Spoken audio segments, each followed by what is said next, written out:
Before ndijoyina uLumkani mina I never thought ukuthi ityotyombe can be insured.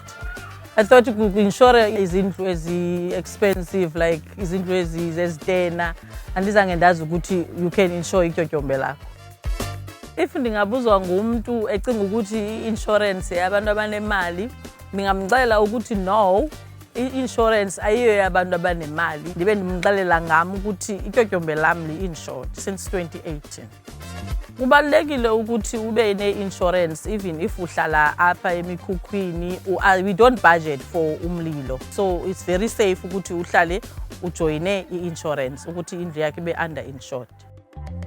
After I joined uLumkani, ndaye ndizifumanisa ukuthi ndi-safe. I don't feel like kuthiwa kuyatsha. Andicabangi nje ukuthi ngaze kuthiwa nditshelwe.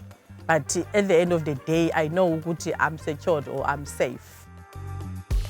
The first time ndisiva nge-price, I didn't mind because just 80 rand, if uyafuna, you can debit lo 80 rand. It's easier than debit than ukubhatala cash because ukubhatala cash ungayilibala.